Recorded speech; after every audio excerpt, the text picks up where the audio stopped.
Welcome to today's Heart of the Hustle. I am here with Sara Mahmood, Dr.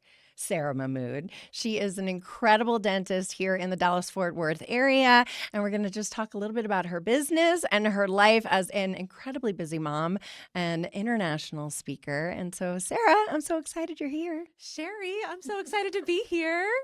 Thank you for having me. Of course. So, how did you decide to become a dentist?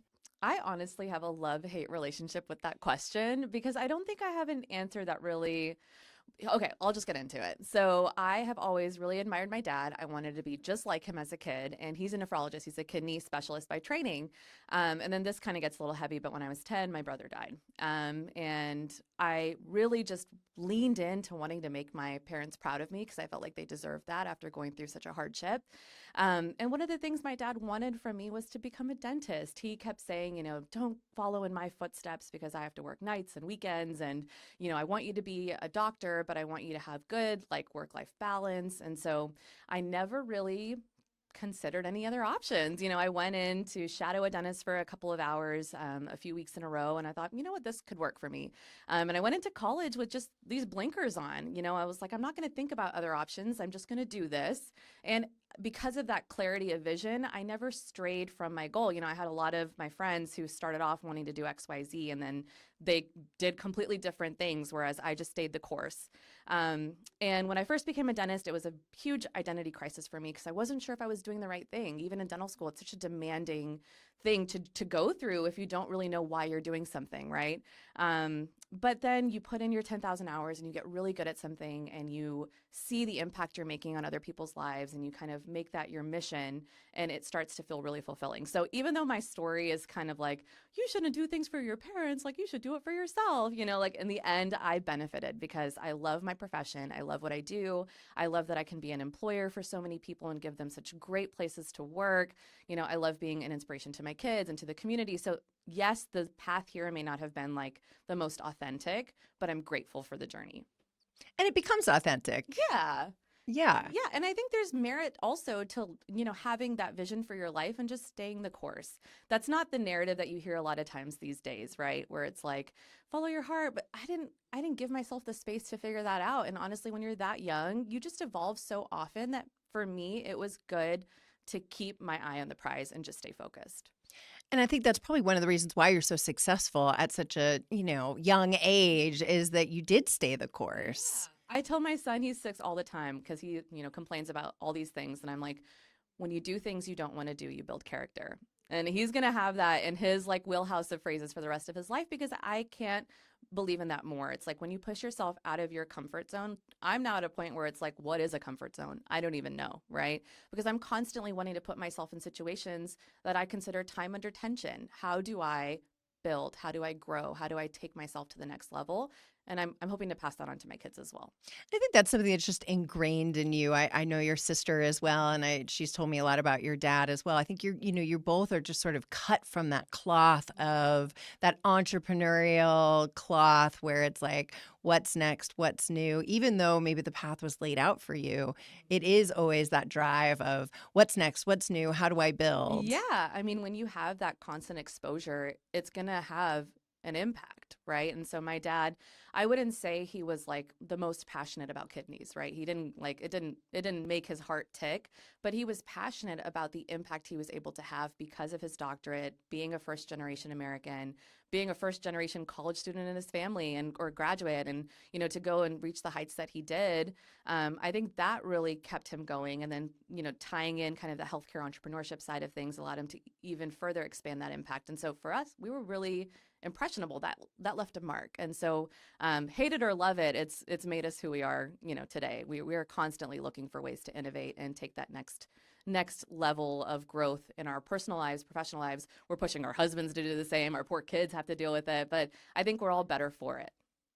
So you started your own dental office right out of the gate, or did you work for someone else, and it's called Brush 365? Brush 365. So joke's on my dad because for a bit there we were actually open evenings and weekends, and so that was going to be my niche. And then COVID happened, and afterwards we just say, brush your teeth every day. That's the meaning behind the name. But before it was that we were trying to have a 365-day model. But yes, to answer your question, I worked for about a year, and I kept me going through dental school because it was so arduous was this idea that I was going to build a company centered on dentistry with integrity. Growing up, my parents thought dentists were the biggest frauds. Like they literally were like, I don't trust them. But at the same time, simultaneously, they're like, we really want you to become a dentist. And so it was like this weird formative experience where I'm like, you want me to be a dentist, but you think they're frauds. How do I solve this problem, right? Like how do I and I'm still kind of like in that zone of wanting to make my family proud of me. And I'm like, okay, well, I don't want to be this thing that, is perceived as being unethical. And so dentistry with integrity was a tagline that I came up with in 2011 or 12. And any entrepreneur can kind of resonate with this idea that when you come up with something that's so near and dear, you want to protect it. And so now here we are in 2024, something that I, curated so long ago, and it's still the heart and soul of what I do. And so I opened my practice in 2017 as a 27-year-old. And then I was like, okay, do I have 100 locations yet? But then you start to get into the day to day and it's like, wait, this is a lot harder than I thought it would be. And that's been kind of the recurring theme of my life as I do things not realizing like, wait a second, this is actually pretty hard. And I think a lot of business owners feel that way. Like we just take a leap of faith and we do it. And then we kind of reverse engineer and figure out how to make it work. So I was very young. I didn't even know what a P&L was. I was not looking at my profit margins. I was just looking at, look at my logo, like, look at my beautiful office, like, and expecting it to work. But there's so much more to it. And so over the years, as I grew as a business owner and a person and, became a mom, that was a big part of it. I scaled my brand. I probably scaled too quickly for a lot of people, but I'm at 3 locations now, opening the 4th and 5th this year. And I think you just continue to expand, Sherry, right? The more you do, the more you're capable of doing. So what does dentistry with integrity mean to you? So, and that's such a good question because back in like 2019, I had a videographer come in and they asked each of my team members that question. And every single team member had their own unique perspective on integrity. For me, it's just doing the right thing always, right? I walk into a client exam and I say, my moral compass is how would I diagnose you if you were my mother? How would I diagnose you if you were my sister or my best friend in this chair? I don't look at your insurance coverage. I don't give a crap about like what your background is or anything. I want to recommend for you what I would want recommended onto the people I care the most deeply about. And to me, that is dentistry with integrity. Now, other people on my team will talk about integrity in pricing, integrity in, how we provide care and continuity of care across the board. But for me, it's just doing the right thing always, whether anyone's watching or not, just because I want to sleep well at night and I want to do what's best for my clients. How do you think that translates into the way that the culture that you've created within Brush 365? Well, I think no one's going to want to work for a company that promises to provide dentistry with integrity unless they also have some degree of integrity, right? And so it's kind of nice because it filters out the BS, right? The people that are wanting to work for me know off the bat that, hey, this is not a company that's going to try to fool anyone. We're going to do things the right way. And so it's been kind of easy on the hiring side of things, especially with doctors, because the industry, unfortunately, is ingrained with that. I don't want to say corruption because that's such a strong word, but doctors are compensated on what they produce. And so there can be a lack of trust when they're commission based, right? It's like, are they recommending I need this treatment because they're going to make more money from it? And so people have good moral character and they don't want to work in those environments because then the owner also, anyway, without going off on a tangent, I hire the best doctors and the best team members because they want to work in a place that represents their values. And I think that also shows in the operations of a business, right? All the way through is that idea of like, if we're doing this with integrity, if we're doing what's best for the patient, that changes the way you do billing and say, like the everything. Everything. And I can't sit here and say that I've gotten it right always. But I mean, in the 8 years that I've been doing this, we've been quicker to let people go when they don't, meet our values. And we've been more discerning at understanding what specifically our standard of care is. And so you just get better.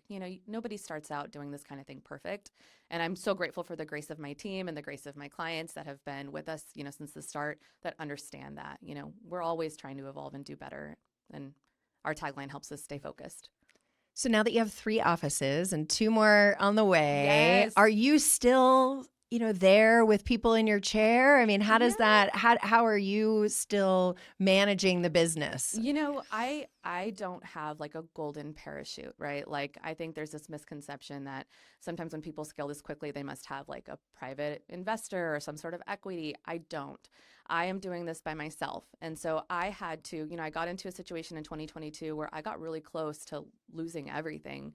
And the only way I could build it back up was to get in the chair and treat them ethically. But I was working 6 days a week, Monday through Saturday, to build up the reserves in my company again and get it back to a good place. And so now in 2025, this version of me cares a lot about financial health.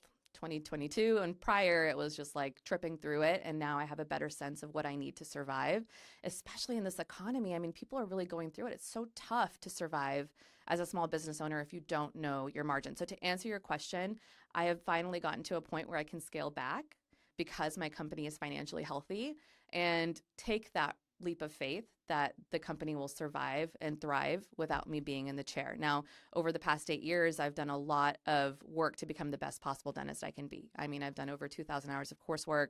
I'm all over the place. So I've gotten really good at what I do. I don't want to give it up completely. I still have clients that I love and adore that I want to see and care for and that are probably only going to want to see me. So I'm there a couple days a week, but I can see myself this time next year probably being down to maybe one or two. But then I assume you're chief trainer, right? For all of the other Exactly. doctors I want in them your to. practice. Yeah. And anytime you scale a business, the point of scale is so that there's continuity in service, right? Like you don't go to Nordstrom in Dallas and expect it to be a different Nordstrom when you go in Plano or wherever else you're going. And Brush 365 is supposed to be that same kind of experience every single office that you go to, which can be tough in healthcare. How do you standardize healthcare? And so that's my challenge, and that's what I'm trying to do. Yeah. So what do you specialize in? Well, the cool thing about being a general dentist is you can do everything, right? It's not like, in medicine where you have to specialize to be an OBGYN or you have to specialize to do heart surgery. In dentistry, you can do anything. You don't have to be an oral surgeon to pull a tooth. You don't have to be an orthodontist to do braces. You don't have to be a periodontist to do grafting. And so I've kind of really leaned into just learning everything I possibly can. And so I place dental implants, I do cosmetic smile makeovers and veneers. But the thing that really makes me tick is got to be clear aligners. I do them. It's my bread and butter. I love aligning teeth because I think setting that foundation of health by putting your teeth in the right place sets off a cascade of so many positive things. And it's also the least invasive thing you can do in dentistry, right? Is because you're not cutting into a tooth, you're just moving it. It's like moving the furniture around in a room, feng shuiing your mouth, and just making it so that you have that long term health with the existing teeth that you have. Yeah, and I think that's one of the things that you've really educated me on outside of the podcast is like it's all about alignment. And so talk about that more because I think when people think of straightening their teeth, they think, it's the vanity, right? I don't Yeah. like my crooked teeth in the front or I don't Yeah. whatever, but it goes way beyond that. So can you talk about some of the other health benefits? Absolutely. I mean, when I first started in 2015, I was getting a lot of consults for people that wanted to do Invisalign or aligners because they wanted to improve how their smile looked. It's changed. The tides have turned, and now the primary impetus for people is so that their teeth function better, right? And the secondary benefit is that aesthetic outcome. I won't sit here and say that people don't want to improve their smile because they want to look better. That's a huge thing, but where are they investing their dollars? The studies clearly show that people are way more inclined to invest in improving their oral health than they are in improving the way they look, right? And so if you can end up getting both benefits, it's a win-win. So what are the benefits of oral Oh, health? Because yeah. that feels like I don't even know what that Yeah. means. Okay. Let's break it down. So, the ideal bite is like a shoebox lid. You want your top teeth to go over your bottom teeth, kind of like a shoebox lid does in that scenario. Now, in some cases, you can have like an overbite where the teeth kind of go really far over, or an underbite where your bottom teeth are fully covered. And any sort of variation from ideal, you end up in a situation where you can result in chipping and wear, fractures, failed restorations, issues with your TMJ joint, clicking and popping here, um, pain in your facial muscles. Oftentimes, what we're seeing a lot more now too is sleep issues because if you're dealing with a constricted jaw and your tongue doesn't have enough space, you don't have proper airway to be able to get the oxygenation that you need. And all of these tie together and playing a role in your quality of life. And so, and what I also see is the rise of periodontal disease. When you have crowding in your teeth, it's so much more difficult to get them clean. Well, there's numerous studies that have confirmed that having improved periodontal health increases your ability to have improved heart health, decreases your risk for diabetes, and just overall is better for your quality of life and reducing bad breath and making it so that your teeth are not unsightly. So unraveling that crowding allows you to have a better shot at keeping your gums and bone healthy. Everyone listening to this right now is biting down and going, do my teeth go over? Do they go under? Are they aligned? What's happening? Oh my gosh, I know. It's like you want to look in a mirror too and be like, is that a shoebox lid? Because it's important. I love that. Yeah. That's a great I analogy. know. Over the years, I've gotten to like learn from people, and there's certain like things that we hear about what resonates with patients, and the shoebox lid seems to really make sense for people. So I've just really leaned into it. So I see you speaking a lot. Tell me more Yeah. about like your speaking career. Are you teaching? Yeah. Tell me what you're doing on all these big stages. I know you Oh my travel all gosh. over the world. Sherry, I always imagined at some point in my life that I would become some sort of dental speaker or thought leader. The timing was way earlier than I realized, but when, opportunity knocks, you answer. And so the end of 2022, a friend of mine started working for SureSmile as their director of clinical affairs. He reached out and he said, "Hey, I know you're big in Invisalign. Are you interested in maybe considering a different brand?" And so he kind of explained some of the clinical benefits, and I thought, yeah, let's do it. And he said, not only do I want you to switch to SureSmile, but I want to give you an opportunity to develop some curriculum for us because I know you're doing a lot with aligners, and you definitely know what you're doing. So I developed some curriculum for them for their international aligner series, and that launched in the beginning of 2023. So that was really exciting. And then I just really went for it. I started a DFW study club, and from there, other markets started to invite me to speak, and then I got a national platform and then an international platform, just sharing what works for me. I think one of the benefits from having me on stage is that I'm like the people in the audience. I'm a mom, I'm a female. Most dentists are female these days that are graduating from dental school. I'm a business owner. I have all of these things that other people can relate to, and I also do clear aligners really well. And so you're teaching other dentists at these speaking engagements how they can do it. Are you teaching the technical side of like, this is, I don't know anything Yeah. about what I'm talking about, but you put this thing in here and then, but Yeah. also the business side or? Yes. And what's crazy is as much as I thought people would want to talk clinical, most of the times when I'm on the speaking circuit, people want to talk shop. How do you like monetize this? How do you make a profit margin? How do you deal with XYZ issue with insurance? And so that is where I've been able to bridge the gap for a lot of the people that have come to my courses. Now, when I spoke in Brazil, they have like healthcare they have universal healthcare. So they were like, we don't care about the business side of things. And so I did a hands-on workshop there, which is my first time doing that, teaching people how to do like the really clinical, like technical stuff. And it was so fun. And now we're going to, beta test it in the market here too. I'm doing that in May for the Plano market. So I'm really excited that I can take something that I did there just because they did not want to talk about business and try here. And I think one of the most interesting things in watching you on Instagram is how much you're traveling, but you've got little kids. Yes. Okay, so Sherry, I got really emotional the other day because I was sharing this with a group of women, but I never want to paint a picture that what I'm doing is some sort of like graceful dance through life. There is a lot of chaos in my life, but I made a decision after I had my first son because I've always had this vision for my life of building a brand that I was proud of and professional goals for myself. And then I tripped into getting pregnant on accident, and it forced me to really reconcile with some things. And like any mom, I mean, you're a mom, you can relate. It's like you have a baby and then you're like, who am I? Like, what are my priorities? What do I stand for? Do I still want to work? Like, do I have to work? And you kind of like side eye your husband a little bit, And so I was at this fork in the road where I'm like crying, leaving my 9-month-old because I wanted to stay home with him, but I also had to go to work. This is back when I was working Saturdays, and I had a 45-minute drive at that point, and I really had to just reflect on what am I doing here? Can I do both, or do I have to pick one? And I decided to do both, and it's not easy. It's still not easy, but the more you push yourself, the more you trip and fall a little bit, but you also make yourself proud and you find a way. Like where there's a will, there's a way. I'm grateful for my support system. You know, my sister owns a daycare, so the free childcare helps a lot, a lot, a lot. My mother-in-law helped. You know, we had this village of people that support us in being able to do this, and I'm so glad that I decided to just take the path less traveled.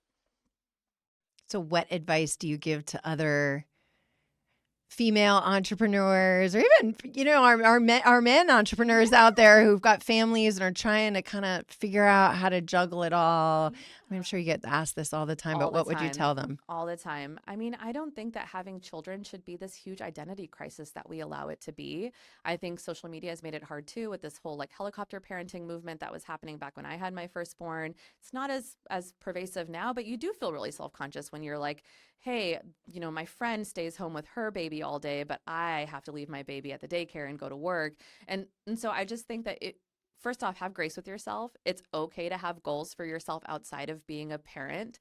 And reverse engineer your life. Figure out what would make you happiest, because if you're not a happy parent, your kids don't benefit from that. And so and I don't want to come off with like this idea that you should be happy 24/7, but you should be in pursuit of finding fulfillment, right? And if you're not in pursuit of finding fulfillment, then everything in your life will suffer. And so who are you doing a favor to, right? And if it is truly your goal and vision and identity to be that full-time parent, good, go for it. But if any part of you is like, hey, I miss who I was before kids and I want some part of that in my life again, you can make it happen, but it's an intentional active decision. It's not passive. Yeah. Yeah. And how many kids do you have? I have three. I Three. have two boys and I finally got my girl. I didn't think I'd love being a girl mom this much. I'm sorry. I know you're a boy mom. That's okay. I'm just Which glad I'm not a girl mom, because I already have way too many clothes. If I yeah. had a girl, we would be really, really poor. Oh my gosh, I know. I'm not the girliest girl, and so I'm kind of nervous about that. Like, I don't get my nails done. I'm not a lash person. Like, I wear the same clothes all the time. So hopefully, like, my daughter is not like the complete opposite, and we vibe, you know. But if not, she has my sister who will take her to get a manicure if she needs to. So yeah, but it's been fun. Bows everywhere, bows all the time. I love it, and it's been great. And so how old are your kids? 6, 4, and 8 months. We are in it. We are in the thick of it. And one of the things that we did, Sherry, I don't know about you, but we were really intentional about getting these kids out of our damn room. So we sleep well, they sleep well. So that's been a huge factor in us being able to like be sane throughout the day. But it's still hard. Obviously, there's still a lot of like chaos in our life. There could be a fly in the wall in our house. You'd be like, ooh, I need to be nicer to her because we are not okay most days. And your husband's a doctor as well. Yes, chiropractor. So he talks about alignment of the spine. I talk about alignment of the teeth. He's got 3 practices, and we are both opening 4 and 5 this year. I'm speaking it into existence. It's going to happen. That's awesome. Yeah, really That's proud of him. He's awesome. the best. Honestly, I could if I start talking about him, I might start crying because he's honestly the best. And it's crazy how like you find your person and they're just your person, right?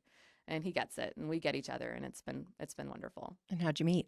We met in college, the first week of college, but it was kind of like if someone told me that I was going to marry that guy, I would have laughed in their face, and I think he would have too, because we were both so different. But what's meant for you is meant for you, and here we are celebrating 8 years of marriage this year. Yeah. Aw, that's awesome. Yeah. That's awesome. So if we want to find you, where can we find you? Okay, I'm on social on Instagram as Sara the Dentist. At some point in my life, I'll figure out TikTok, but I'm Sara the Dentist on there too. Facebook, you can come to my practice website, brush365dental.com. We're on Instagram with the practice as well. Booking online. One of the things that as a millennial I hate is phone calls. Like, don't call me. Don't freaking call me. Who calls? I know. Well, people do to the office. I'm like, you can text us. Like, text us. You can book online. You never have to physically have a phone call with anyone in my office to book an appointment. Just do it through ZocDoc. Just go to ZocDoc. Yeah. And then show up. Right? Yeah. It's like Anybody listening to this who's an Yeah. entrepreneur, no one wants to call you. no one. If they have to call you, you will lose them. If they're under No. 40, even Yeah. if they're under 50, Yeah. if you require them to call you, you will lose You will them. lose them. Yeah. And so ZocTalk, it's like literally 3 clicks of a button and you're booked. And we have availability all the time. We're very, very intentional about always keeping a full column open for same day appointments and emergencies. That's amazing because that's hard to get. Yeah, and we hear that all the time. We have so many new clients that come in and say, "Oh, my dentist is booked for another week," and we have engineered our schedule in a way to always allow for those patients to come in same day. When you have a toothache, that sucks. It's the most densely packed nerves in your body, and when there's an infection, it is the worst pain you can feel.